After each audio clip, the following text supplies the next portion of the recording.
नमस्कार, माउन्टेन संवादमा स्वागत छ। म सचेता।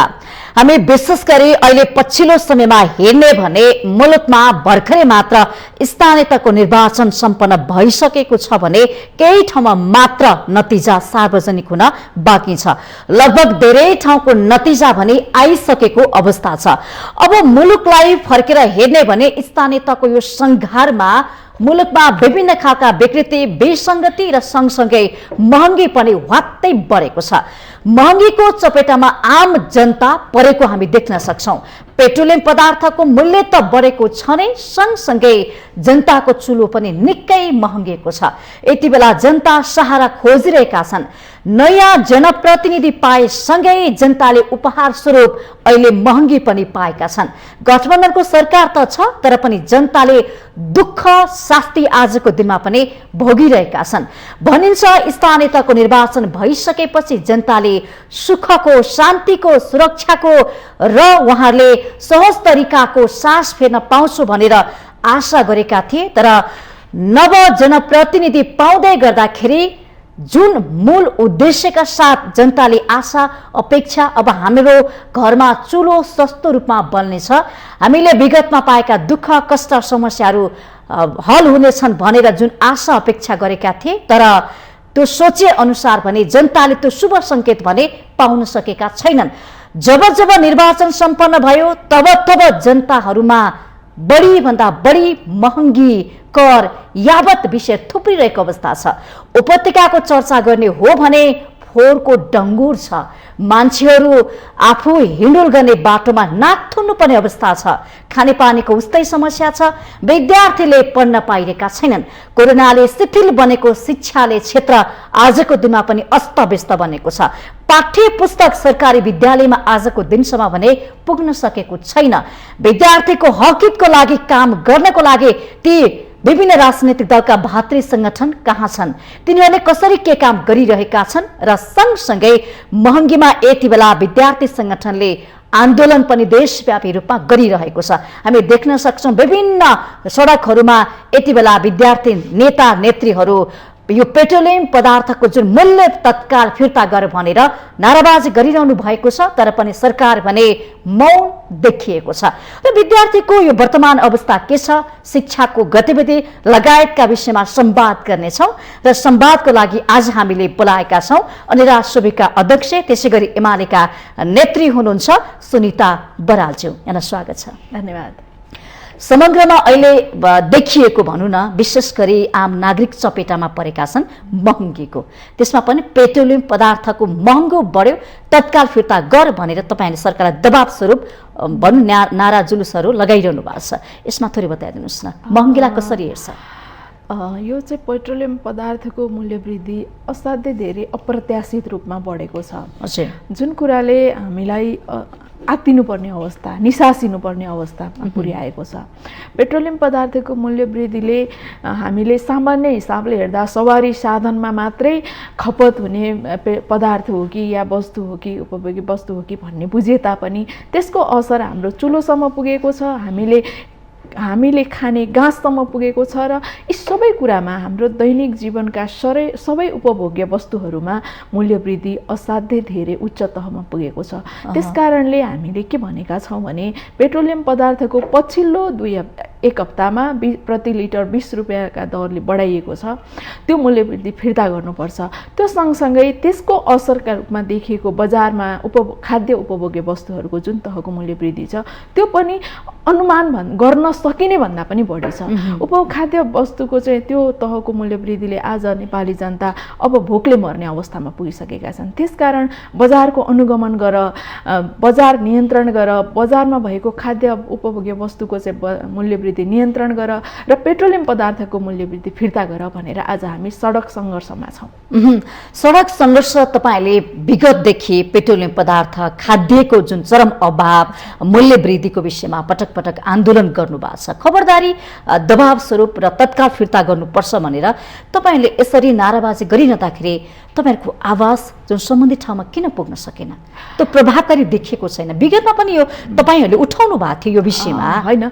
हामी पटक पटक उठाएका पनि छौँ र कुनै बेलामा 100% र कुनै बेलामा आंशिक रूपमा सफल पनि भएका छौँ। सरकारले तथ्य र कारण देखाएर मात्रै कुनै पनि काम कारबाही गर्नुपर्छ भन्ने हाम्रो मान्यता हो। अहिले हामी सडकमा पनि छौँ र संसदमा पनि हाम्रो पार्टीका या सांसदहरूले विषय उठाइराख्नु भएको छ भने सरकारको नेतृत्व गरिरहेका व्यक्तिहरूसँग सरकारका मन्त्रीहरू समक्ष पनि हामी पुगेका छौँ। त्यसकारण सरकार भनेको चाहिँ जनताको अभिभावक हो, जनताको प्रतिनिधि हो र जनताका विषयहरू बोल्नका लागि, बुझ्नका लागि र काम गर्नका लागि सरकारको नेतृत्व या सरकारको नेतृत्वकर्ताका रूपमा व्यक्तिहरू त्यहाँ पुग्ने हो।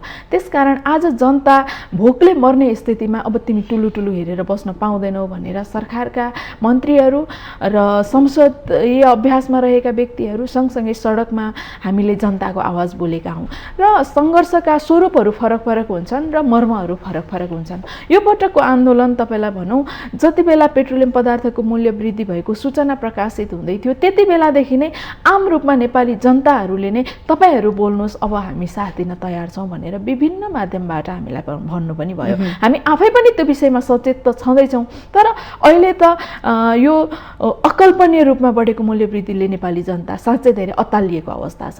त्यसकारण यो मूल्य वृद्धि फिर्ता गर्ने र बजारमा भएको महँगी नियन्त्रण गर्ने विषयमा सरकारले अर्को विकल्प रोज्ने कुनै छुटै छैन। अर्को विकल्पका लागि अर्को विकल्प सार्ने कुनै पनि विकल्प बाँकी छैन। फिर्ता हुन्छ त तपाईँहरूकोले जसरी पनि फिर्ता गर्छौँ भन्नुभएको छ, फिर्ता गर्न सक्नुहुन्छ? पेट्रोलियम पदार्थको मूल्य वृद्धिलाई जस्ताको तस्तै फिर्ता गर्ने तहमा सरकार कसरी पुग्छ यो त मेरो विषय भएन।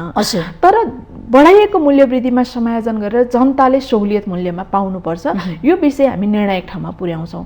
यसमा सरकारका दायित्वका विषयहरू पनि जोडिन्छन् होला। सरकारले जनतालाई परेको मार्कामा सहुलियत दिने विषय पनि जोडिन्छन् होला। आज हामी हिजोसम्म हामीले स्वचालित मूल्य वृद्धि प्रणालीको चाहिँ एक मात्रै नारा, एक मात्रै रटान गर्दै आयौँ लामो समयदेखि। यसलाई नै व्यवस्थित गर्ने कुरामा हामीले पटक पटक 1 रुपियाँ 2 रुपियाँ मूल्य वृद्धि हुँदाखेरि सामान्य हिसाबले पनि लिएर गयौँ किनभने यो अन्तर्राष्ट्रिय बजारको विषय हो भन्ने पनि हामीलाई लाग्यो। हल्का रूपमा लियौँ हामीले। हल्का रूपमा भन्दा पनि यो एउटा प्रणालीमा विकसित भइसकेको विषय हो। हाम्रो मात्र बिचमा छोड्यौँ यो स्वचालित जुन प्रणाली छ त्यसमा हामी बिचमा छोड्दियौँ। त्यो तहमा जुन तहमा सङ्घर्ष गर्नुपर्थ्यो सरकार राज्यप्रति विश्वास गरियो। तर आज आएर हेर्दा हाम्रो छिमेकी राष्ट्र भारतमा चाहिँ मूल्य कम हुँदाखेरि पनि नेपालमा बढी हुँदो रहेछ। हिजोसम्म त सरकारले होइन भारतमा बढी मूल्यमा बिक्री भइरहेको छ यताबाट फेरि उता निर्यात हुन्छ भन्ने एउटा कारण देखाइरहेको थियो भने अन्तर्राष्ट्रिय बजार मूल्य देखाएर उम्किने परिस्थिति पनि छैन। त्यो सँगसँगै अन्तर्राष्ट्रिय बजारमा के छ भन्ने भन्दा पनि नेपाली जनताको स्तर के हो, नेपाली जनताले कुन तहको मूल्यलाई अफोर्ड गर्न सक्छन् र यसमा राज्यले कसरी हेर्नुपर्छ भन्ने कुरा मुख्य विषय हो। त्यसकारण आजको जुन तहको मूल्य वृद्धि बजारमा भइरहेको छ यो नेपाली जनताको पहुँचभन्दा बाहिर पुगेको छ। यसमा सरकारले राज्यका तर्फबाट नेपाली जनताहरूलाई राहतका प्याकेज, सहुलियतका प्याकेजहरू ल्याएर भए पनि न्यूनीकरण र समायोजन गर्नुपर्छ। यसको अरू कुनै विकल्प छैन। जस्तो कि तपाईँले उठाउनु भएको थियो अन्तर्राष्ट्रिय बजारको प्रभाव त्यसको चपेटामा नेपाल परेको छ, नेपाल आयल निगम परेको छ जसले गर्दाखेरि मूल्य बढाउनु पर्यो भनेर हिजो मात्रै नेपाल आयल निगमका प्रबन्ध निर्देशक उमेश थान यही टेबलमा बसेर मसँग यसरी संवाद गर्नुभएको थियो। र सँगसँगै रुस र युक्रेनको युद्धको कारणले गर्दाखेरि हामीले दुईटा कारणले गर्दाखेरि बजार मूल्य बढाउनु पर्यो पेट्रोलियम पदार्थको यो स्वाभाविक रूपमा छ। हामी करमा चाहिँ छोड दिन सक्छौँ। त्यसरी चाहिँ हामीले एउटा विज्ञप्ति पनि निकालेका छौँ, सरकार पनि सकारात्मक छ भनेको छ होइन। अब यो दुईटा मात्रै कारण देखाएर पन्छिन खोजेको हो नेपाल आयल निगम यो बाहना मात्रै हो, वास्तवमा चपेटामा पर्या हो, निगम घाटामा छ होइन, हामी गर्न सक्दैनौँ, मूल्य फिर्ता हुँदैन तर करबाट चाहिँ केही हदसम्म हामी छुट दिन सक्छौँ भनिरहेछन्। विकल्पको बाटो सरकारले जनताका सबै विषयमा हेर्नुपर्छ होइन। अघि पनि मैले भने आज युक्रेनमा युद्ध भएका कारणले नेपाली बजारमा नेपाली किसानले उत्पादन गरेको तरकारीको मूल्यको वृद्धि कसरी हुन्छ यो त जस्टिफाई हुने कुरा भएन होइन। हामीले सबै कुरालाई तुलनात्मक रूपमा हेर्नुपर्छ। त्यसकारण आज पेट्रोलियम पदार्थको मूल्य वृद्धिका विषयमा आयल निगमले गर्ने टिप्पणी हामीले पटक पटक सुनेका छौँ। तर आजको दिनमा उहाँहरूले देखाएको निरीहता र त्यहाँभित्र हुने उहाँहरूको आयल निगमभित्र हुने व्यतिथिको विषय फरक पाटो छ। तर यसलाई सरकारले नै नियन्त्रण गर्ने हो, सरकारले नै नियमन गर्ने हो। त्यसकारण सरकारसँगको दायित्व जोडिएर उहाँहरूले भन्ने टिप्पणी एउटा विषय हो। तर हाम्रो कुरा आज आयल निगमसँग मात्रै होइन।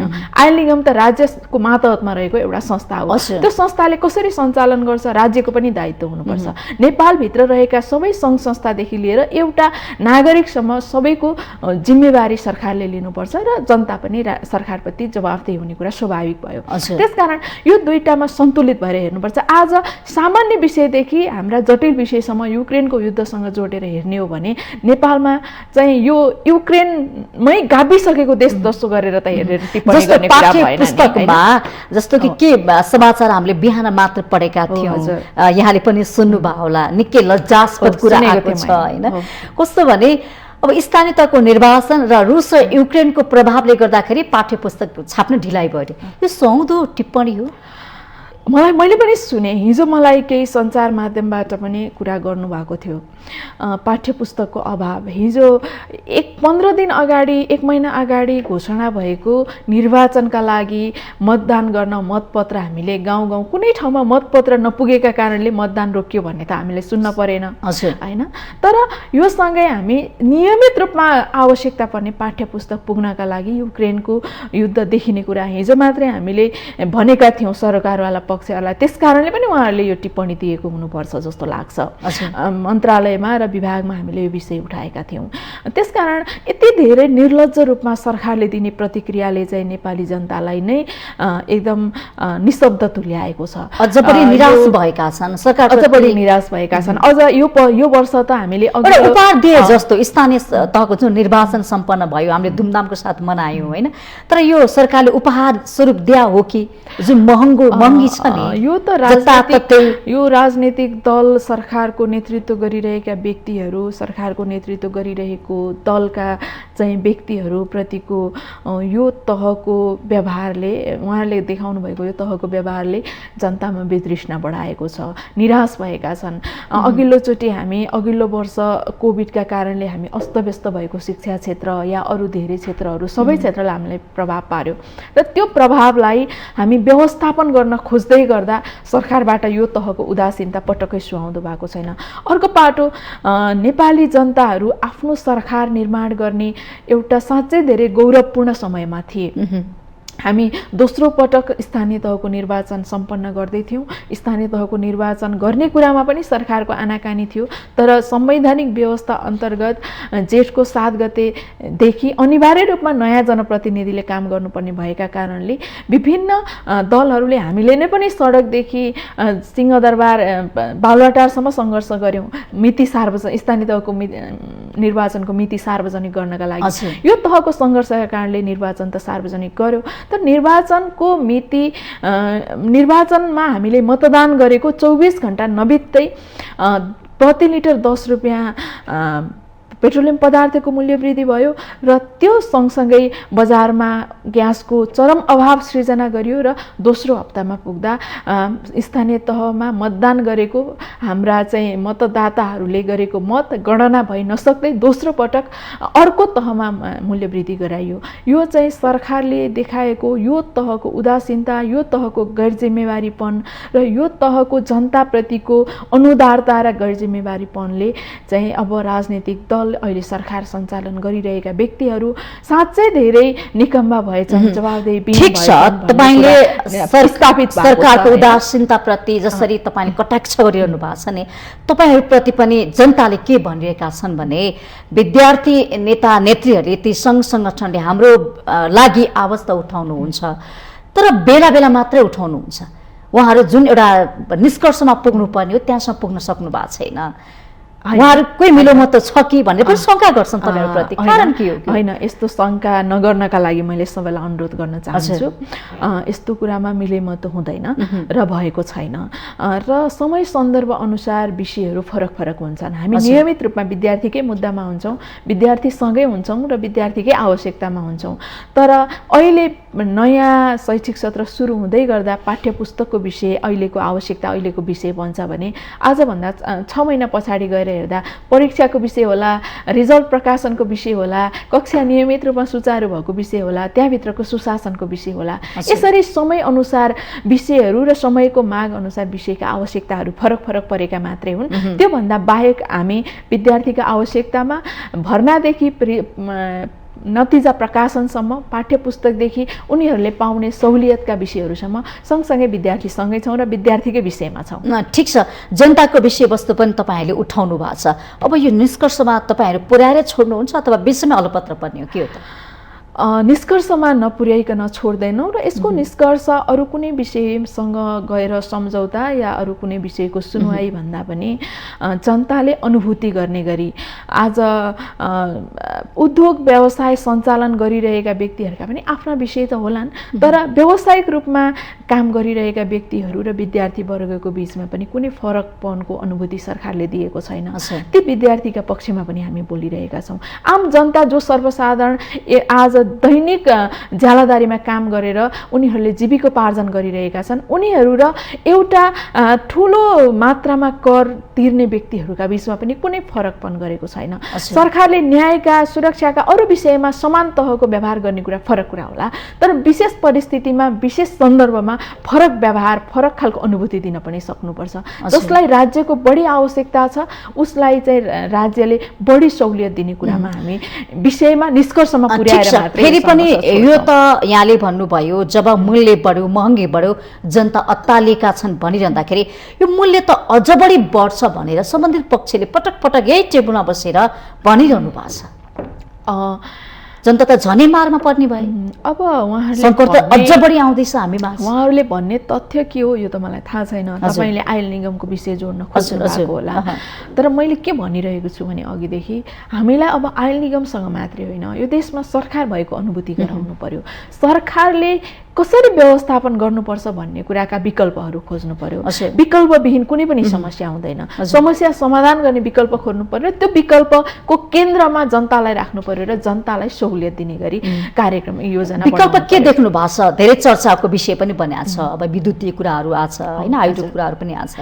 आज नेपालमा यति ठुलो मात्रामा विद्युत उत्पादन हुन्छ, तर यसलाई उपयोग गर्ने कुराको कुनै पनि कार्यक्रम सरकारले बनाउन सकेको छैन प्रभावकारी रूपमा। अर्को पेट्रोलियम पदार्थकै अहिले भइरहेको विषय हेर्दा पनि करका विभिन्न शीर्षकहरू छन्। यी शीर्षक साँच्चै आजका लागि उपयुक्त छन् कि छैनन् भनेर हेर्दा यी शीर्षकहरू एक दुई बाहेक अरू नीति तथा कार्यक्रम आयो, सान्दर्भिक देखिन्छ। नीति तथा कार्यक्रममा यी कुराहरू समेटेको पाउनुभयो? नीति कार्यक्रम त यो सरकारले अहिले यो निर्वाचन, अघिल्लो निर्वाचन पश्चात अब फेरि हामी मङ्सिरमा निर्वाचन गर्नुपर्ने चरणमा छौँ सङ्घीय संसदको। त्यो निर्वाचन अगाडि यो निर्वाचनका मुखमा नीति कार्यक्रम आउने यो समय सन्दर्भ यस्तो परेको छ। तर सरकारले यस्तो नीति कार्यक्रम बनाएको छ कि 5 वर्षसम्मका लागि भर्खर निर्वाचित भएको सरकारको नीति कार्यक्रम जस्तो गरेर नीति कार्यक्रम सुन्नमा पाइयो हैन। यो चाहिँ अहिलेको समस्याप्रति, अहिलेका आवश्यकताप्रति बेखबर भएको हो कि भन्ने कुराको अनुभूति हामीलाई भएको छ नीति कार्यक्रम सुन्दा। अहिलेको आवश्यकताप्रति चाहिँ एकदमै धेरै बेखबर भएर लामो समयको योजना बनाउने कुरा फेरि पनि नेपाली जनताका आँखामा छारो हाल्ने कुरा हो भन्ने कुरा प्रष्ट हुन्छ। किनभने अब 6 महिना पछाडि, 5 महिना पछाडि निर्वाचन हुँदैछ। निर्वाचन पछाडि अर्को सरकार बन्छ या संसदीय अभ्यासमा जस्तो परिणाम आउँछ त्यो अनुसारको अनुकूल सरकार बन्ने कुरा स्वाभाविक प्रक्रिया हो, संवैधानिक व्यवस्था हो हैन। संवैधानिक व्यवस्थालाई सम्म नजरअन्दाज गरेर लामो दीर्घकालीन विषयहरू देखाउने र अहिले भएको आवश्यकतालाई, अहिले जनता जुन आवश्यकताबाट छटपटाइरहेका छन् त्यो विषयलाई चाहिँ नजरअन्दाज गर्ने कुराले नीति कार्यक्रमको जुन गरिमा हो त्यो कुरालाई उपहास गरेको हो कि भन्ने कुरा मेरो चाहिँ अनुभूतिको विषय हो। ठिक छ, महँगी बढ्या छ, यहाँले पनि देख्नु भएको छ हैन, हामी सबै आत्तिसकेका छौँ। समाधान विकल्प यहाँले जुन उठाउनु भएको छ नि त्यसलाई अब कसरी अगाडि बढ्ने, कार्यान्वयन कसरी गर्ने? यसमा त अब हामीले सुनेका छौँ विभिन्न अरू देशहरूमा पनि युक्रेनको युद्धको असर परिरहेको छ र त्यसमा अरू देशहरूले पनि हामीले हाम्रा अभ्यासहरू सिकाइ पनि हुन् हैन। त्यस अर्थमा विभिन्न देशबाट आउने सामग्रीहरूको निर्यातमा रोक लगाउने कुरा जसरी हामीले सुनिरहेका छौँ। नेपाल त यति धेरै सम्पन्न भूमि भएको देश हो जहाँ खाद्यान्न साँच्चै हामीले मेहनत गर्यौँ भने खाद्यान्नका कुनै पनि वस्तुहरू चाहिँ हामीले नेपाल बाहिरबाट ल्याउनै पर्दैन हैन। हामीले आफ्नो उत्पादनलाई महत्त्व दिने, आफ्नो उत्पादनलाई बजार दिने र त्यो बजारलाई व्यवस्थापन गरिदिने कुरा मात्रै प्रभावकारी रूपमा राज्यका तर्फबाट भूमिका खेल्न सक्यो भने पनि धेरै समस्याहरू चाहिँ समाधान हुन्छन्। हामीले आफूले फलाएको खानेकुरा खान पाउँछौँ भन्ने लाग्छ। एउटा उपयुक्त विकल्प चाहिँ आफ्नो उत्पादनप्रतिको विश्वसनीयता बढाउने कुरा र बजार व्यवस्थापनमा सहजीकरण गर्ने विषय नै होला। हजुर। दोस्रो कुरा जो नेपाल बाहिरबाट ल्याउनु पर्ने अनिवार्य आवश्यकताका विषयहरू छन्, ती आवश्यकताका विषयहरूमा विकल्प खोज्नका लागि अब सरकार चुक्नु हुँदैन। जो अनिवार्य आवश्यकता हो त्यसमा राज्यले जनतालाई सहुलियतका प्याकेजहरूको व्यवस्था गर्नैपर्छ। यसमा अरू धेरै विकल्पमा सोचेर होइन जनताले यो अनिवार्य तिम्रो विकल्पको विषय हो त्यसकारणले तिमीले गर नगरे मर भन्ने छुट राज्यलाई चाहिँ हुँदैन। राज्य भनेको सबै बेलामा सबै नागरिकप्रति जवाफदेही हुनुपर्छ र रहनुपर्छ। निकै महत्त्वपूर्ण कुरा उठाउनु भएको छ। गरे गर मरे मर भन्ने स्थितिमा जुन जनतालाई फालिदिएको छ नि सबै सरकारले, म यो सरकार पनि भन्दिनँ अर्को सरकार पनि भन्दिनँ, जुनसुकै सरकार यो स्थितिमा जनतालाई हेरेको हेला गरेको स्थिति छ के जनतालाई गरे गर मरे मर भने त्यो स्थितिमा छोडिदिएको। हामीले चाहिने बेलामा तिमीहरू छँदैछौ, हामीले लिएका छँदैछौँ, हामीले चाहिएपछि फालिदिने अवस्था के त्यो परम्परा छ होइन। अब तपाईँ एमालेको नेत्री पनि हुनुहुन्छ, अब उदाउनु भएको छ, विद्यार्थीको अध्यक्ष पनि हुनुहुन्छ निराज सोबुकी होइन। विद्यार्थीहरूको लागि भनेर जस्तो कि तपाईँको अध्यक्षज्यू प्रधानमन्त्री हुँदाखेरि ऋण दिने, जुन सहुलियत ऋण दिने, शैक्षिक 25 लाख, अब बेरोजगार बस्नु पर्दैन, सर्टिफिकेट हातमा लिनु पर्दैन, अब काम दिने, यिनी नेपालमै रोजगार उत्पादन गर्ने भनिएको थियो, त्यो कहाँ पुग्यो होइन। र विद्यार्थीहरू पढाइ सँगसँगै काम पनि गर्नु पर्यो नि त। शिक्षा भनेको सिपमूलक जीवन उपयोगी हुनु पर्यो। हामी समाजवादको कल्पना गरिरहेका छौँ। त्यहाँसम्म पुग्नको लागि त ती हामीले उत्पादन गरेको जनशक्तिलाई काम कसरी दिने, नेपालमा कसरी राख्ने, विकास कसरी गर्ने, समृद्धि कसरी ल्याउने भन्ने कुराको त सोच्नुपर्ने होला नि त। एकदमै अघिल्लो विषय जुन शैक्षिक प्रमाणपत्र धितो राखेर ऋण दिने विषय थियो त्यो चाहिँ हाम्रो साँच्चै धेरै महत्त्वको विषय थियो र त्यो एउटा सपनाको विषय पुरा भएको जस्तो पनि थियो नेपाली विद्यार्थीहरूका लागि, जो आफैमा धेरै विषयहरूको योजना बनाउन सक्छन् तर आर्थिक अभावका कारणले उनीहरूले त्यसलाई प्रयोगमा ल्याउन सक्दैनन्। यी विद्यार्थीहरूका लागि, यी व्यक्तिहरूका लागि एउटा स्वर्णिम योजना थियो र त्यो हामीले व्यवस्थित ढङ्गले व्यवस्थापन पनि गरेका थियौँ। त्यो कार्यान्वयनमा छ। पछिल्लो सरकारमा हुँदा हाम्रो चाहिँ पार्टीबाट अर्थमन्त्री बन्नुभएका विष्णु पौडेलले उहाँले फेरि त्यसमा अझ व्यवस्थित कार्यविधि पनि बनाउनु भएको थियो र त्यो राष्ट्र ब्याङ्क मार्फत पास भएर विभिन्न ब्याङ्कहरूमा सर्कुलेसन हुने काम पनि भइसकेको छ। तर यसलाई अझ पनि ब्याङ्किङ क्षेत्रहरूले केही ब्याङ्क बाहेक, मैले सबैलाई त भन्दिनँ, अहिले हाम्रो तथ्याङ्कमा लगभग 6 महिना अगाडिसम्म हामीले तथ्याङ्क सङ्कलन गर्दा चाहिँ 250 को हाराहारीमा व्यक्तिहरूले चाहिँ शैक्षिक प्रमाणपत्र धितो राखेर ऋण लिएर आफ्नो काममा जोडिनु भएको पाएका छौँ। तर त्यो एकदमै न्यून मात्रा लागू भएको छ, सबै विद्यार्थी एकदमै लागू भएको छ। तर खोज्न जाने कुरा त उहाँहरूले आफै योजना बनाएर जानुपर्छ, कामको योजनाको आधारमा ऋण दिने कुरा हो। तर यसमा अझ बढी तपाईँले भन्नुभएको जस्तो अझ बढी देखिएको चुनौती या समस्या चाहिँ हामी काठमाडौँमा या ठुला सहरहरूमा चाहिँ त्यो प्रभावकारी रूपमा कार्यान्वयन हुन या अलिक सजिलो जस्तो भएको छ। तर यस्ता खालका कार्यक्रमिक योजनाहरू चाहिँ अझ ग्रामीण क्षेत्रमा प्रभावकारी बनाउनु पर्ने आजको समयको आवश्यकता छ। लक्षित वर्ग सामु यो कार्यक्रम अझ पनि पुगेको छ। लक्षित वर्ग भनेर त हामीले कसरी विद्यार्थीहरू त बढी काठमाडौँमै केन्द्रीकृत हुन्छन्, तर कामको क्षेत्रसँग जोडेर हेर्दा काठमाडौँ बाहिर कामका सम्भावनाहरू बढी छन्।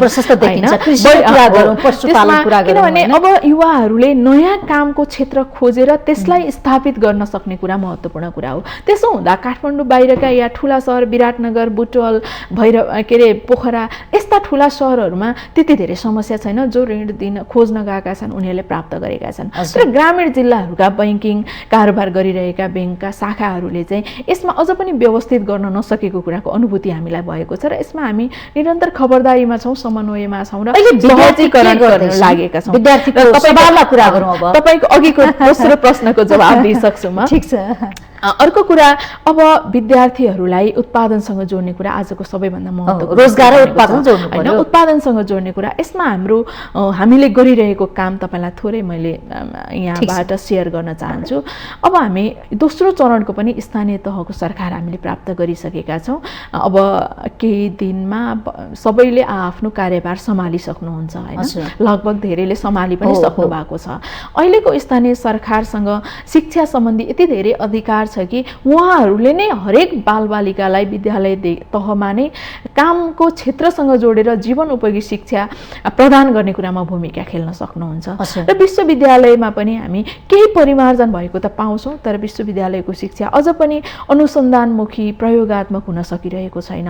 त्यसकारण अब विद्यालय तहको शिक्षा 12 कक्षासम्मको शिक्षा छ। 12 कक्षासम्मको शिक्षा अध्ययन गरेर बाहिर निस्किँदा नै एउटा विद्यार्थी एउटा चाहिँ उसले सिप सहितको दक्ष बनेर निस्किनुपर्छ भन्ने आजको हाम्रो कुरा हो। र हामीले स्थानीय तहका सरकारहरूसँग चाहिँ निरन्तर सहकार्य पनि गर्न खोजेका छौँ, सहजीकरण पनि गर्न खोजेका छौँ र सहयोग पनि गरिरहेका छौँ। हामी के भनिरहेका छौँ भने आफ्नो आफ्नो क्षेत्रको आवश्यकता फरक फरक हुन्छ। झापाको स्थानीय तहको कामको क्षेत्र फरक हुन्छ भने ताप्लेजुङको स्थानीय सरकारको फरक हुन्छ होइन, दार्चुलाको र धनगढीको फरक फरक हुन्छ। त्यसकारण आफ्नो स्थानीय सरकारसँग जोडिएका, आफ्नो स्थानीय तहसँग जोडिएका सम्भावनाहरूलाई प्रस्फुटन गर्नका लागि त्यही जनशक्ति उत्पादन गरेर शिक्षा क्षेत्रमा भएको तिम्रो अधिकार बनाएर स्थानीय तहसँग चाहिँ त्यो क्षेत्रलाई कसरी विकास गर्ने भन्ने कुरा शिक्षासँग जोडेर उनीहरूले आफैले पनि त्यो अथोरिटी प्राप्त गरेको अवस्था छ नि त। हामीले त्यो नीति के अरे निर्देशिकामा त्यो प्राप्त गरेका छौँ। त्यसकारण तिमीले आफ्नो अधिकार प्रयोग गर, स्थानीय सरकारलाई बलियो बनाऊ र स्थानीय जनशक्ति उत्पादन गर्ने कुरामा सचेततापूर्वक लाग, योजनाबद्ध रूपमा लाग, हामी त्यसमा सहयोग गर्छौँ भनेर स्थानीय सरकारलाई विद्यालय तहसम्मको शिक्षा उत्पादनमुखी बनाउनका लागि र दक्ष नागरिक निर्माण गर्ने आधारशिला खडा गर्नका लागि हामीले त्यसरी काम गरिरहेका छौँ भने अब विश्वविद्यालय शिक्षाबाट चाहिँ के अरे हामीले विज्ञहरू उत्पादन नगरिकन हाम्रो चाहिँ अरू धेरै समस्या समाधान हुनेवाला छैन। आज पनि हामीसँग 10वटा भन्दा बढी विश्वविद्यालय छन्, तर हामीले कुनै विषयको विज्ञलाई खोज्नु पर्यो भने नेपाल बाहिरबाट ल्याउनुपर्छ भन्ने ठाउँमा हामी पुगिहाल्छौँ। कृषिको, पर्यटनको, जलस्रोतको कुनै पनि क्षेत्रको विज्ञ हामीसँग उत्पादन हुनुभएको छैन, विज्ञ हामीले निर्माण गर्न सकेका छैनौँ। यसलाई कति समय चाहिन्छ? बरु विज्ञलाई निर्माण गर्ने कुरामा सरकारको लगानी कसरी हुन्छ, विश्वविद्यालयले कसरी व्यवस्थापन गर्न सक्छन्, त्यो कुरामा हामी पनि सहयोग गर्छौँ। तर अब विज्ञ निर्माण गर्ने कुरा चाहिँ विश्वविद्यालयको मुख्य विषय बन्नुपर्छ। तपाईँहरूले यो क्षेत्रसँग केन्द्रित भएर काम गर्ने कुरामा योजना बनाउनुहोस्, नीति कार्यक्रममा हामी सहयोग गर्छौँ भनेर हामीले यसरी काम गर्न खोजिरहेका छौँ, उठाएका छौँ होइन। निशुल्क शिक्षाको पनि त्यो विद्यार्थी आन्दोलनले शुल्कको पनि कुरा उठायो, निशुल्क शिक्षाको पनि कुरा उठेको छ। अनुशासन, शिक्षक, दक्ष शिक्षक नभएको कुरा, विद्यालयको भौतिक संरचना, यावत मुद्दाहरू तपाईँले उठाउनु भएको छ, परिपूर्ति भए ती मुद्दाहरू कहाँसम्म पुगे? परिपूर्ति भइसकेका छैनन्, भइसकेका भए हामी आन्दोलनमा सङ्घर्षमा हुँदैन थियौँ। तर केही हदसम्म फेरि केही पनि भएको छैन त भन्दा त्यस्तो पनि होइन। तपाईँ अध्यक्ष हुन्छ, तपाईँ अध्यक्ष भएर के गर्नुभयो शिक्षाको लागि, विद्यार्थीको हकियतको लागि? यस्तो यो त एउटा आकस्मिकताले परिवर्तन हुँदैन। हामीले परिवर्तन भन्ने कुरा नियमित हुने कुरा हो र हामीले कसरी योजना बनायौँ र कुन तहमा काम गरिरहेका छौँ यो नै महत्त्वपूर्ण कुरा हो। यहाँ बसेर मैले आजको समयमा होइन मैले मात्रै गरेँ भन्ने कुरा एकदम धेरै अन्यायपूर्ण हुन्छ र अतियुक्ति पनि हुन्छ होइन। आजभोलि सबै विषयहरू रेकर्डेड हुन्छन्, योभन्दा अगाडिको विषय पनि रेकर्डमा छन् र पछाडि पनि रेकर्ड हुनेवाला छ। त्यसकारण आजको हाम्रो विषय, हामीले गर्न खोजेको काम विद्यालय तहको शिक्षालाई संविधानको कार्यान्वयनमा लैजाऊ। संविधानमा हामीले 8 कक्षासम्मको शिक्षा अनिवार्य निशुल्क भनेका छौँ र 12 कक्षासम्मको शिक्षा निशुल्क भनेका छौँ। यसको कार्यान्वयन गर्नका लागि सामुदायिक सार्वजनिक विद्यालयहरूलाई व्यवस्थित गर्ने कुरा, त्यहाँ दक्ष शिक्षकहरू पुर्याउने कुरा र त्यसलाई व्यवस्थित गर्ने कुरा नै आजको मुख्य विषय हो र हामी यो काममा लागेका छौँ। हामीले अर्थ मन्त्रालय समक्ष र योसँग सरोकारवाला अरू व्यक्ति समक्ष के कुरा भनिरहेका छौँ भने हामी निरन्तर यो विषयमा छौँ, छलफलमा, खबरदारीमा र ध्यानाकर्षणमा छौँ। आज सबैभन्दा बढी आकर्षणको क्षेत्र, आकर्षणको पेसा शिक्षक हुनुपर्ने, सबैभन्दा छुटेको विषय या अन्त कतै रोजगार नपाएपछि शिक्षण पेसामा जाने कि भन्ने जस्तो विषय बनिरहेको छ। संसारमा शिक्षा क्षेत्रलाई व्यवस्थित बनाएर र शिक्षालाई प्राथमिकतामा नपर्या हो कि लगानीको हिसाबले लगानी, मैले त्यही कुरा जोड्दैछु। आज विश्वका धेरै देशमा हेर्ने हो भने शिक्षा क्षेत्रमा सबैभन्दा बढी लगानी भएकै देशहरू छोटो समयमा पनि विकास गरेका छन्, प्रगति गरेका छन्। त्यसकारण अब राज्यले नै ध्यान दिनुपर्छ। यसमा सबैभन्दा बढी आकर्षक प्याकेज सहित, आकर्षक तलब भत्ता सुविधा सहित शिक्षकको व्यवस्थापन गर्ने हो भने शिक्षा क्षेत्रमा पनि उत्कृष्ट विद्यार्थीहरू, उत्कृष्ट दक्ष नागरिकहरू चाहिँ शिक्षण पेसामा जानुहुन्छ। जब शिक्षा क्षेत्रलाई हामीले बलियो बनाउन सक्छौँ भने तब मात्रै हामीले परिकल्पना गरेको समृद्ध नेपालको सपना पूरा हुन्छ। तपाईले शिक्षा क्षेत्रलाई जब हामीले बलियो बनाउन सक्दैनौँ, विकास सम्भव छैन भनिरहँदाखेरि समृद्धिको नारा त लिन्छौँ अनि शिक्षा क्षेत्रलाई छुटायौँ भने त कहाँ समृद्धि आउँछ भन्नुहोस् त? छुटाएकै त छैनौँ, तर पर्याप्त मात्रामा हामीले बजेटमा हेरौँ न, नीति तथा कार्यक्रममा हेरौँ, बजेटमा हेरौँ, खोइ त कहाँ छ भन्नुहोस्? मैले एकदमै त्यही कुरा भन्दैछु। अब चाहिँ हामीले अब भन्न थालेको पनि धेरै वर्ष भइसक्यो, तर हाम्रा विषयहरू अझ पनि विषयान्तर हुन खोजिरहेका छन्। शिक्षा नै देशको समृद्धिको परिकल्पनाको मेरुदण्ड हो र शिक्षा क्षेत्रलाई नै बलियो नबनाइकन हामी केही पनि गर्न सक्दैनौँ, विकासका अरू गतिहरूलाई बढाउन सक्दैनौँ। भइरहने नियमित व्यक्तिका चेतनाका आधारमा मात्रै विकास भएर अब नेपाली जनतालाई पुगेन, विश्व चाहिँ कहाँ पुगिसक्यो, हामीलाई त्यो तहमा राख्ने कुराले हामीलाई अब नपुग्ने अवस्था भइसक्यो। हामीले हातमा बोकेको एन्ड्रोइड फोनले विश्वको बजारलाई, विश्वको विकासलाई कसरी देखाइरहेको छ र हामी कहाँ छौँ भन्ने कुराको समीक्षा गर्दै अब शिक्षा क्षेत्रमा बजेट बढाउनुपर्छ। शिक्षा क्षेत्रमा जाने व्यक्तिहरूलाई सबैभन्दा आकर्षक क्षेत्र चाहिँ शिक्षा क्षेत्र हो भन्ने कुरा स्थापित गर्नुपर्छ, जसका लागि राज्यले नै बजेटको व्यवस्थापन नीति कार्यक्रममा त्यो कुरा प्राथमिकतामा राखेर गर्नुपर्छ। तब मात्रै हामी सबैले परिकल्पना गरेको तर शिक्षा क्षेत्रलाई प्रभावित पार्ने भनेको तपाईहरु जस्तोको संघ संगठनले भन्छन् नि, कारण के हो? यस्तो हामीले सकारात्मक परिवर्तनका लागि र रचनात्मक भूमिकाका लागि समस्त खबरदारी गर्छौं।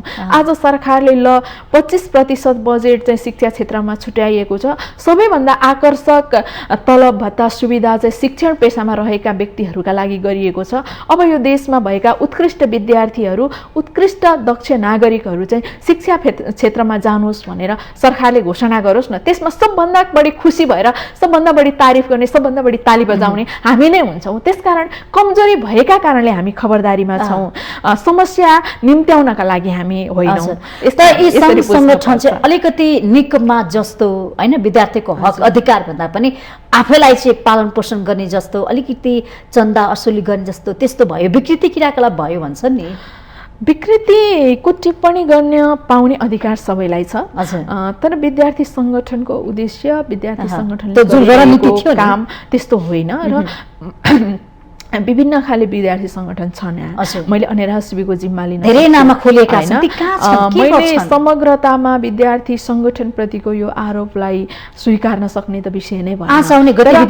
अनेरा शिविसँग जोडेर हेर्दा हामीले शिक्षा क्षेत्रमा भएका र शैक्षिक विषयसँग जोडिएका कुनै पनि विषयसँग सम्झौता गर्ने पनि गरेका छैनौँ र सम्झौता गर्दैनौँ पनि। र विद्यार्थी संगठनको आजको उद्देश्य, हाम्रो उद्देश्य हिजोको र आजको भोलिको पनि उद्देश्य आर्थिक कुरासँगको प्रलोभनमा परेर विषयहरूलाई विषयान्तर गर्ने र हामी मुद्दाबाट विचलित हुने विषय हुँदै होइन, त्यो भएको पनि छैन। कहिले कसैले कुनै एउटा व्यक्तिका त्यस्ता विषय जोडिएका थिए र त्यही आधारमा लगाइएको टिप्पणी हुन सक्छ। समग्रतामा अरू विद्यार्थी संगठनले पनि त्यस्तो गरेका छन् भने मलाई जानकारी छैन। अनि राष्ट्रविद चाहिँ यो विषयमा जानकार छैन र यो विषयमा सहभागी पनि छैन। ठिक छ, अर्को विषय छ पाठ्य पुस्तक। अहिले अभाव भयो भनेर समाचार जताततै आएको छ। तपाईहरूले किन खबरदारी गर्नु भएन? विद्यालयसँग पाठ्य पुस्तक पुगेको छ कि छैन भनेर त्यो ध्यान किन तपाईहरूको पुगेन? खबरदारी गरिरहेका छौँ। साँचो कुरा के हो भने यो वर्ष शैक्षिक सत्र पनि केही ढिलो सुरुवात भयो, अघिल्लो शैक्षिक सत्रको चाहिँ समय तालिकाका कारणले। र यो ठ्याक्कै हामी निर्वाचनको सङ्घारमा भयौँ। निर्वाचन चाहिँ हाम्रा 5 वर्षका लागि जनप्रतिनिधिहरू छनौट गर्ने विषय थियो, त्यस कारणले त्यता बढी ध्यान केन्द्रित भएको कुरा साँचो हो। तर निर्वाचन पश्चात आएर हामीले शिक्षा मन्त्रालयमा विभागमा यो विषयलाई पटक पटक भनेका छौँ। सायद हाम्रै विषयसँग जोडिएर पनि होला, हिजो मात्रै रुसमा भएको युद्धका कारणले पाठ्य पुस्तक छाप्न सकिएन भन्ने एकदम लज्जास्पद अभिव्यक्ति पनि सुनिएको थियो होइन।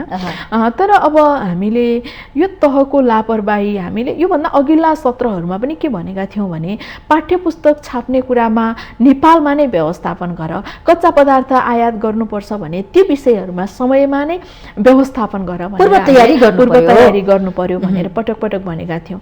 आज सरकारले पाठ्य पुस्तक छाप्ने विषयमा पनि यो नियमित एउटा प्रक्रियामा पनि यो तहको टिप्पणी दिने कुरा सामान्य हिसाबले हेर्दा पनि स्वाभाविक हुँदैन। तुरुन्तै गर्नुपर्छ। यसमा कसरी आकस्मिकतामा कसरी व्यवस्थापन गर्ने हो त्यो कुरालाई व्यवस्थित गर्नका लागि बरु हामी पनि सहयोग गर्छौँ, सहजीकरण गर्छौँ। यसमा हामी खबरदारीमै छौँ र विद्यार्थीलाई जतिसक्दो छिटो सबै जिल्लाका कुना कुनामा सबै विद्यालयहरूमा पाठ्यपुस्तक पुर्याउने कुरामा हामी भूमिका खेलिरहेका छौँ। इन्टरनेटको पहुँचमा विद्यार्थी पुगेका छन् कि छैन, यो सरकारले ल्याएको थियो अनलाइन शिक्षा भनेर। सँगसँगै पछिल्लो समयमा विद्यार्थीमाथि यौन दुर्व्यवहारको घटना पनि सार्वजनिक भए। चाबेलको कुरा पनि म गर्छु। तपाईँकै जिल्ला झापा सुनसरीमा पनि यस्ता खालका घटनाहरू घटेका छन्।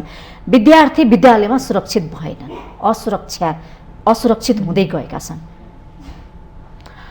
यो त एकदमै धेरै संवेदनशील विषय छ। विद्यालयमा मात्रै होइन, आज छोरीहरू चाहिँ विद्यालय जाँदा शिक्षकबाट,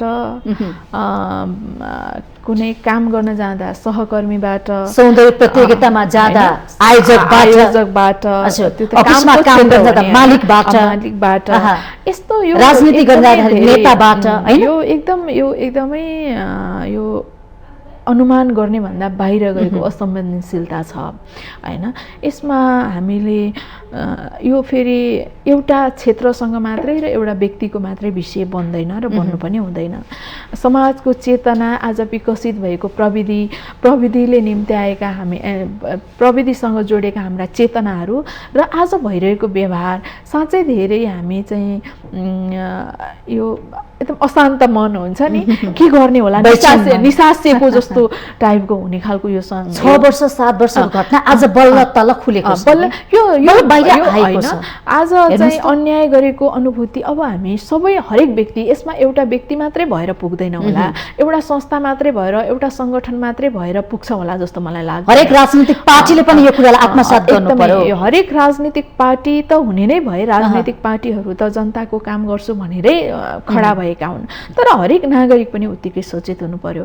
अब अभिभावकहरूले पनि आफ्ना छोराछोरीहरू के गर्दैछन् भन्ने कुरामा विद्यालयमा कसरी बसेका छन्, कसरी पढेका छन्, शैक्षिक संस्था सञ्चालकहरू पनि मेरो शैक्षिक संस्थाभित्र के काम भइरहेको छ, कस्तो व्यवहार भइरहेको छ भन्ने कुरामा सचेत हुनु पर्यो।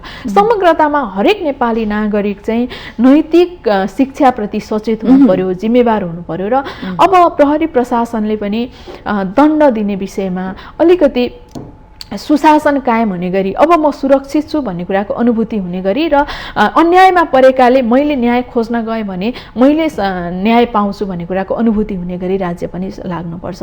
यसमा यो असाध्यै धेरै संवेदनशील विषय पनि हो र साँच्चै धेरै सेन्सिटिभ विषय पनि हो। यो बाहिर ल्याएँ भने म नै समाजबाट बहिष्कृत हुन्छु कि भन्ने कुराको अनुभूतिका कारणले आज हामी समस्यामा परेको या दुर्व्यवहारमा परेको यहाँले भन्नुभयो। हामी यो दुर्व्यवहारको यौन हिंसाको कुराहरू सार्वजनिक यातायातदेखि लिएर अन्य क्षेत्रमा बढी मात्रा सुन्थ्यौँ, तर पछिल्लो समयमा चाहिँ विद्यालयमा पसेको जस्तो भान हुन्छ कि विद्यालय क्षेत्र पनि धेरै यो दलदलमा फस्या हो कि? विद्यालय क्षेत्रमा पनि छ र अरू ठाउँमा पनि छ। अब अलिकति सचेतनाका हिसाबले बरु विद्यार्थीहरू सचेत हुन थाले कि भन्ने अनुभूति हुन्छ मलाई चाहिँ। हामीले तथ्याङ्कमा हेऱ्यौँ भने यो राम्रो कुरा त होइन, तर पहिला पनि यस्ता घटना धेरै हुने गर्दा रहेछन्, तर यी बाहिर आउँदैनथे। आज बाहिर आउन थालेका चाहिँ विद्यार्थीहरूबाट बाहिर आउन थालेको कुरा चाहिँ विद्यार्थीमा चेतनाले अलिकति चेतना बढ्यो, उनीहरूलाई साहस बढ्यो। अब हामीले न्याय प्राप्त गर्छौँ गर्छौँ, अन्यायका विरुद्ध बोल्नुपर्छ भन्ने कुरा चाहिँ उनीहरूको चेतना विकसित भयो कि भन्ने लाग्छ मलाई। तपाईहरुले पनि तपाई अध्यक्ष हुनुहुन्छ अनिराज शुभको विद्यार्थीलाई कसरी आफ्नो हक अधिकारको लागि आफ्नो सुरक्षाको लागि विद्यालय जाँदाखेरि उसले पालना गर्नुपर्ने कुराहरू नियमहरू शिक्षकले उसलाई कस्तो खालको व्यवहार गर्छ यो चनाखो बनाउनको लागि प्रशिक्षण दिन त्यस्तो गर्नु भएको छ कि छैन विद्यार्थीलाई जोडेर? यसमा चाहिँ समग्रतामा नै गर्छौँ हामीले हैन। यसमा हामीले सेल्फ डिफेन्सका प्रोग्रामहरू पनि लिएर गएका थियौँ विभिन्न जिल्लामा। बेसिकली हामीले त्यति बेला चाहिँ तराईका धेरै जिल्लाहरूमा गऱ्यौँ, आत्मरक्षाका कार्यक्रमहरू पनि गरेका छौँ र आत्मरक्षा सँगसँगै हामीले हाम्रा जीवनका आवश्यकता, हाम्रा व्यवहारहरू, हाम्रो चेतनालाई परिपक्व बनाउने काममा गरेका छौँ। तर हामीले जुन तहमा गऱ्यौँ त्यतिले मात्रै हामीले हाम्रा तर्फबाट पर्याप्त गरेका छौँ, तर त्यति पर्याप्त मात्रै सबै व्यक्तिहरूका लागि, सबै क्षेत्रका लागि पूर्ण हुँदैन। मैले यो विषय जोड्न खोजेको। त्यसकारण हामी सबै नेपाली नागरिक उत्तिकै सचेत भएर यो तहको अमानवीय कामलाई चाहिँ रोक्नका लागि सबै लाग्नुपर्छ। हामीले हाम्रो तर्फबाट गरिरहेका छौँ र सबैलाई पनि मैले यो विषयमा संवेदनशील भएर जवाफदेही हुनुपर्छ भन्ने सोचेर र दण्डित हुने विषय अब सामाजिक बहिष्कारको विषय बनाउनुपर्छ भन्ने कुरा पनि मैले अनुरोध गर्न चाहन्छु। किनभने जस्तो कि स्थानीय तहको निर्वाचनमा स्वतन्त्र राज्य जसरी जनताले स्वागत गरे, ठुला भनेको राजनीतिक पार्टीका उम्मेदवारलाई बहिष्कार गरे, तिरस्कार गरेकै हुन् नि, यो त हामीले मान्नै पर्छ। जनता त एउटा वकिल न्यायाधीश हुन्।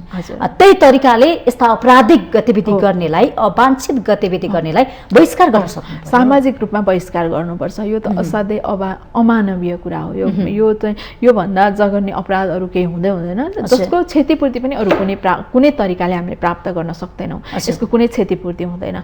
मान्छेलाई यस्तो खालको व्यवहारको चाहिँ सामाजिक बहिष्कार गर्ने र कानुनी प्रशासनबाट जटिलभन्दा जटिल दण्ड जरिमानाको विषय नै ठिक छ। अब म स्थानीय सरकारको जुन निर्वाचन पछिको परिणामतर्फ जोडिन्छु। तपाईहरू जसरी भनौँ न यो स्थानीय तहमा नेकपा एमाले पहिलो बन्छ, 60% हिसाब किताब पनि गरेको थियो, तर दोस्रो पोजिसनमा खुम्चिन पुग्यो। त्यो दोष विद्यार्थी सङ्गठनलाई जाँदैन, सङ्गठन बलियो नभएकै कारणले गर्दाखेरि पार्टी बलियो हुन सकेन, मत ल्याउन जान सकेन। हामी सबैलाई जान्छ, विद्यार्थी सङ्गठन पनि यसको भातृ सङ्गठन जति राम्रो हुन्छ, जति आकर्षित हुन्छ, जति जनताले मन पराउँछ, जति भनौँ गतिविधिमा एक्टिभ हुन्छ भने त्यो स्वतः फल चाहिँ पार्टीले पाउने हो नि त होइन। यसमा विद्यार्थी सङ्गठन को नेतृत्वकर्ताका हिसाबले हामीले पनि जिम्मा लिनुपर्छ। अझ बढी म त पार्टीको पनि केन्द्रीय कमिटीमा छु र हामीले मूलत पार्टी निर्माण गर्ने भन्दा पनि समाजलाई सचेत बनाउने काम गर्छौँ विद्यार्थी सङ्गठनका तर्फबाट चाहिँ हैन। तर नेकपा एमालेको अहिलेको पोजिसन हामीले स्वाभाविक रूपमा हामी ठुलो दलका रूपमा स्थापित हुन्छौँ भन्ने नै थियो। तर मत परिणामका आधारमा हामीले जे छ त्यो कुरा स्वीकार्ने कुराको विकल्प छैन। हामी लोकतन्त्रमा छौँ र आज देखिएको यो निर्वाचनका सन्दर्भमा तपाईँ हामी सबैलाई थाहा छ, नेकपा एमाले एकातिर थियो, अरू सबै दलहरू एकातिर थिए। गठबन्धन एकातिर थियो। गठबन्धनको चितवनलाई फर्केर हेरौँ, नेपाल परिवार दल, कमल थापाको राष्ट्रिय प्रजातन्त्र हामीले हाम्रो चुनाव चिन्हमा चुनावमा सहभागी हुन्छु भन्नेहरूलाई ठिक छ भनेर कतै कतै त्यस्तो गरिएको छ। तर समग्रतामा नेकपा एमाले एक्लै चुनाव लडेको हो र हामीले पटक भनेका पनि थियौँ हामी एक्लै चुनाव लड्छौँ र एक्लै आऊ तिमीहरू भनेर भनेका थियौँ। तर एक्लै चुनाव लड्ने आँट चाहिँ अरू कुनै पार्टीले पनि गर्नु भएन होइन। र गठबन्धनमा रहेका दलहरू अहिले उहाँहरूका कोडबाट हेर्दा केही हदसम्म सफल भएको जस्तो पनि देखिन्छ। तर हामीलाई के विश्वास छ भने नेकपा एमालेको मतका रूपमा हेर्दाखेरि हामी अझ पनि कमजोर भएका छैनौँ र मतमा हामी सबैभन्दा अगाडि नै छौँ। केही ठाउँमा विजय स्थान हेर्दा हामीले अङ्कगणितमा हामी दोस्रो पार्टी बनेको कुरा साँचो हो। तर मतको रक्षाका हिसाबले र मत प्राप्त गरेका हिसाबले हामीले अझ पनि नेपाली जनतालाई धन्यवाद भन्नुपर्छ, आभार व्यक्त गर्नुपर्छ। हामी ठुलो चाहिँ सङ्ख्यामा हामी मत प्राप्त गरेकै दलमा छौँ। र 2074 सालमा जनताको पार्टी भएको थियो नेकपा एमाले, तर यो 79 सालमा जनताको पार्टी बन्न सकेन, जनता तिरस्कार गरे। होइन, नेपाली जनताकै पार्टी हो नेकपा एमाले र फेरि पनि यो विषय स्थापित गरिन्छ। यो स्थापित हुँदै गएको अब स्थापित गर्न चुनौती छ तपाईँहरूमा। होइन, अब बाँकी चुनाव पनि आइरहेका छैन। त्यही त मैले त्यही विषय जोड्दैछु, स्थापित गर्छौँ र स्थापित हुन्छ। हामीले हाम्रा कामका चाहिँ इमान्दारिताहरू धेरै ठाउँ प्रकट गर्यौं। तर यो पटक सरकारले तपाईहरुले हामीले तथ्यमै सार्वजनिक गरेका छौं, निर्वाचन गराउने सरकार जुन गठबन्धनको सरकार थियो उहाँहरू निर्वाचन पनि एक्लै लड्न नसकेको कुरा त हामीलाई थाहा छँदैछ। त्यति मात्रै होइन, निर्वाचनलाई फेयर रूपमा पनि सञ्चालन गर्न नसकेको पनि देखियो। हामीले तथ्यहरू नै सार्वजनिक गर्यौं, त्यो तथ्यका आधारमा कारबाही पनि अगाडि बढेन। धेरै ठाउँमा निर्वाचन सञ्चालन गर्दै गर्दा धेरै धाँधली भयो भन्नुभयो तपाईहरुले। अनि धाँधली आफू बचाउको लागि कार्यकर्तालाई यो हामीले प्रमाण नै पेश गरेका छौं। नेकपा एमाले यस्तो पार्टी होइन जो निर्वाचनसँग हार र जितसँग जोडेर तथ्यका आधारमा टिप्पणी गर्ने हो र हामीले विषयान्तर गर्न खोजेका हैनौं। तर नेपाली जनताको मतको रक्षा गर्ने विषय हाम्रो जिम्मेवारी थियो, त्यो आधारमा मात्रै बोल्न खोजेका हौं। त्यसकारण काहीँ कतै सरकारसँगबाट हाम्रो अपेक्षा पूरा नभएका कुरा विगतमा मतको रक्षा गर्न सकेन, सम्मान गर्न सकेन नेकपा एमालेले, कम्युनिस्ट पार्टीले समग्रमा हेर्ने भने सम्मान गर्न नसकेको होइन। आज नेपाली जनतालाई धेरै कुरा म के दाबीका साथ अनुभूति गर्न सक्छु भने हिजो हाम्रो पार्टीका अध्यक्ष यो देशको प्रधानमन्त्री हुँदै गर्दा, केपी ओली प्रधानमन्त्री हुँदै गर्दा जनताले के अनुभूति गरेका थिए र आजसम्म आइपुग्दा जनताको अनुभूति कस्तो छ भन्ने कुरा हामीलाई अझ पनि समय बाँकी छ। अब संघीय निर्वाचन आउँदैछ, प्रदेशको निर्वाचन आउँदैछ, हामी त्यो निर्वाचनमा प्रकट गर्छौं। जित्छौं त्यसमा त कुनै दुविधा छैन। तर आज निर्वाचनसँग जोडिएको मतको परिणाम मात्रै होइन, कामका सन्दर्भ, विकासका योजना सन्दर्भ, सुशासन कायम गर्ने सन्दर्भ, बजारको चाहिँ व्यवस्थापन र बजारको महँगी नियन्त्रण गर्ने सन्दर्भ, यी सबै सन्दर्भसँग जोडेर हेर्दा जनताको पार्टी नेकपा एमाले हो भन्ने कुराको अनुभूति भएको छ। तर अझ पनि देशलाई कसरी आत्मनिर्भर बनाउने भन्ने कुरातिर अलि ध्यान नपुग्या हो कि? कृषि प्रधान देश भन्छौं हामीले, उत्पादन वृद्धि गर्ने भन्छौं, आत्मनिर्भर बनाउने कुरामा पनि कार्यक्रमिक योजना मार्फत नै बनाउने हो। अघि पनि हामीले एउटा विषय जोड्यौं, शैक्षिक प्रमाणपत्र धितो राखेर लिने कुरा, यो पनि एउटा कार्यक्रमको सन्दर्भ थियो। मैले हिजो अस्ति 1-2 दिन अगाडि मात्रै सुन्दै थिएँ, यो अहिलेको नेतृत्व गरिरहेको सरकारले चाहिँ प्रधानमन्त्री रोजगार कार्यक्रम चाहिँ खारेज गर्यो रे हैन। यो पनि एउटा उत्पादनसँग जोडिने विषय थियो। प्रधानमन्त्री रोजगार कार्यक्रम अन्तर्गत धेरै बेरोजगार युवाहरू यो कार्यक्रममा जोडिने र एमालेले यस्ता राम्रो कार्यक्रम त ल्याए तर उपलब्धि त हात पार्न सकेन नि त। उपलब्धि भन्ने कुरा, यस्ता कार्यक्रमको उपलब्धि जनताले अनुभूति गर्ने कुरा हो र यो क्रमिक रूपमा विकसित हुने विषय हो। प्रधानमन्त्री रोजगार कार्यक्रम भने जनतालाई घाँस काट्न लगाइयो, घाँस काट्ने कुरा पनि त आवश्यकता थियो होला नि। आज तपाईँ सहरको कुनै एउटा ठाउँमा बगैँचा निर्माण गर्ने कुरा यो हाम्रो आवश्यकताको विषय बन्नुपर्छ कि? तर पनि जनता आफै टिप्पणी गर्यो। यो टिप्पणी चाहिँ कस्तो भयो भने धरहरा किन बनाएको भनेको जस्तो टिप्पणी भयो। त्यसकारणले होइन, प्रधानमन्त्री रोजगार कार्यक्रमले हो यो चाहिँ टिप्पणी गर्नका लागि सडक निर्माण गर्दै गरिएका ठाउँमा सडकको चाहिँ पक्की बनाउँदै, कच्ची सडकलाई पक्की बनाउनका लागि झार फाल्दै गरेको फोटो खिचेर गरिएको टिप्पणी थियो यो हैन।